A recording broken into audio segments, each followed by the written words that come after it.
भारत माता की, भारत माता की। মহান দেশের মহান নেতা নরেন্দ্র মোদী জিন্দাবাদ, মহান দেশের মহান নেতা নরেন্দ্র মোদী জিন্দাবাদ, জেপি নাড্ডা জিন্দাবাদ, ভারত মাতা কি। বন্ধুগণ, আজ আমাদের চরম সৌভাগ্য যে অপারেশন সিঁদুরের পর আমাদের 22 এপ্রিল মা বোনেদের মাথার সিঁদুর পাকিস্তান মিটিয়ে দিয়েছিল, পাকিস্তানের সাহায্যপ্রাপ্ত জঙ্গিরা মিটিয়ে দিয়েছিল। তার প্রতিশোধ যার নেতৃত্বে ভারতবর্ষ নিয়েছে, সেই যশস্বী প্রধানমন্ত্রী আজকে আমাদের মাঝে অপারেশন সিঁদুরের পর এসেছেন। তাকে হাততালি দিয়ে স্বাগত জানাবেন, অভিনন্দন জানাবেন এই আলিপুরদুয়ার তথা ডুয়ার্সের পবিত্র মাটিতে।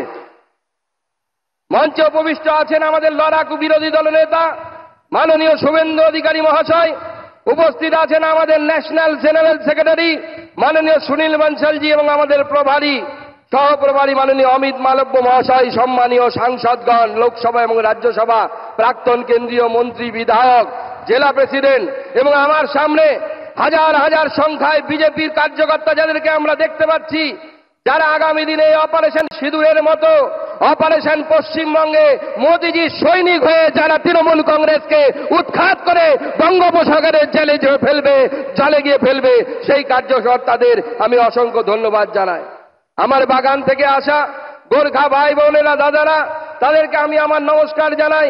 আমাদের আদিবাসী ভাই বোনেরা, ভগবান বিরসা মুন্ডার সন্তান যারা, তাদেরকে আমি আমার সম্মান জানাই, নমস্কার জানাই এবং আলিপুরদুয়ার সহ ডুয়ার্সের প্রত্যেকটি মানুষকে এই পবিত্র ভূমি থেকে আমি নমস্কার জানাই। আজকে বন্ধুগণ, মাননীয় প্রধানমন্ত্রী বিজয় সংকল্প যাত্রার মধ্য দিয়ে পশ্চিমবঙ্গের বিজয়ের রথ আজকে থেকে আলিপুরদুয়ারের মাটি থেকে শুরু হচ্ছে। নরেন্দ্র মোদী সরকার আসার পর প্রথম কেউ উত্তরবঙ্গের মানুষকে মানুষ মনে করেছে। তার আগে কলকাতায় শুনতাম আমরা নর্থ বেঙ্গল মানে নর্থ বেঙ্গল।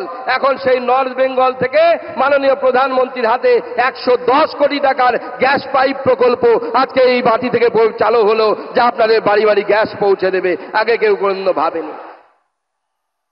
যখন বন্দে ভারত, পশ্চিমবঙ্গে যখন প্রথম বন্দে ভারত চালু করার ব্যবস্থা হলো, আমরা জানতাম বন্দে ভারত চালু হলে কলকাতা থেকে অন্য কোথাও চালু হয়। নরেন্দ্র মোদীজি সেদিন কলকাতায় আসার কথা ছিল, ওনার মাতৃবিয়োগ হয়েছিল, মা মারা গেছিলেন। সেই অবস্থাতেও মাননীয় প্রধানমন্ত্রী ভার্চুয়ালি থেকে প্রথম বন্দে ভারত পশ্চিমবঙ্গের যখন চালু করলেন, কি চালু করলেন? কলকাতা টু এনজিপি, যাতে কলকাতার লোকেরাও সুবিধা পায় আর উত্তরবঙ্গ যে নর্থ বেঙ্গল, যাকে নর্থ বেঙ্গল বলা হতো, সেই নর্থ বেঙ্গলে যেন বন্দে ভারতের মধ্য দিয়ে জুড়ে যায়। আজকে কত বন্দে ভারত আমাদের উত্তরবঙ্গের মধ্য দিয়ে যাচ্ছে। বন্ধুগণ, এই নরেন্দ্র মোদীর সরকার আমাদেরকে প্রতিষ্ঠা করতে হবে আগামী 26 নির্বাচনে। আমাদের বিরোধী দলনেতা বললেন কেন? কারণ মনে করুন 22 এপ্রিল জঙ্গিরা এসেছিল পাকিস্তান থেকে, মাথার সিঁদুর দেখেছিল, মাথার সিঁদুর, গলার মঙ্গলসূত্র দেখে গুলি করেছিল। জিজ্ঞেস করেনি কে গোর্খা, জিজ্ঞেস করেনি কে ঝাড়খণ্ডের লোক, কে বাংলার লোক। আর কিছুদিন আগে মুর্শিদাবাদে গেছিলাম, আমি গেছিলাম, আমাদের বিরোধী দলনেতা গেছিলেন, আমাদের অন্যান্য নেতৃত্ব গেছিলেন। একটার পর একটা বাড়ি দেখেছি আমরা, পুড়িয়ে দেওয়া হয়েছে, ভেঙে দেওয়া হয়েছে। দোষ কি ছিল? যারা পেহেলগাঁওতে মারা গেছিল তাদেরও একটাই দোষ, আর মুর্শিদাবাদে যাদের বাড়ি ঘর ভেঙে দেওয়া হয়েছিল তারা পালিয়েছিল, একটাই দোষ, তারা মাথায় সিঁদুর পরেন মহিলারা, গলায় কাঠের মালা রাখেন, গলায় মঙ্গলসূত্র রাখেন। তাই কাশ্মীর আর মুর্শিদাবাদ এক হয়ে গেছে। এই শক্তির বিরুদ্ধে আমাদের সকলকে গর্জে উঠতে হবে, লড়াই করতে হবে, আর সেই লড়াই নরেন্দ্র মোদীর নেতৃত্ব হবে। 26 আমরা মমতা বন্দ্যোপাধ্যায়ের এই জিহাদি সরকারকে উৎখাত করে বঙ্গোপসাগরে ফেলবো। সেই জন্য সবাই তৈরি হন, 2 হাত মুঠ করে আমার সাথে সংকল্প নিন, ভারতবর্ষের পতাকাকে উপরে তুলে ধরুন আর বলুন ভারত মাতা কি, ভারত মাতা কি, ভারত মাতা কি। জয় শ্রীরাম, জয় জয় শ্রীরাম।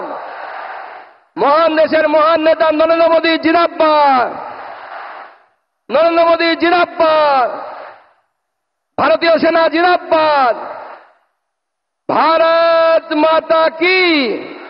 ধন্যবাদ, নমস্কার, সবাইকে অভিনন্দন এবং সবাই খুব ভালো থাকবেন, নমস্কার।